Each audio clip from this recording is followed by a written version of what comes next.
tomato seedlings are ready for transplanting. Planted all sorts of tomatoes, and these are the eggplants.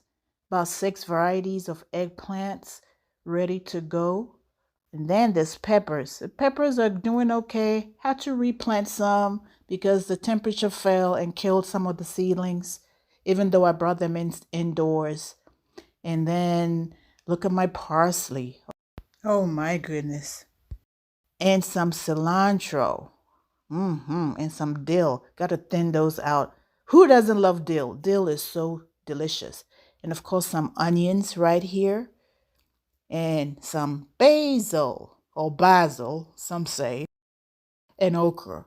I love okra. Okra all through, all kinds of okras, about 6 different types of okra. This is taro root. Taro root leaves are edible, but they have to be cooked first. They're poisonous if they're not cooked, but they're delicious.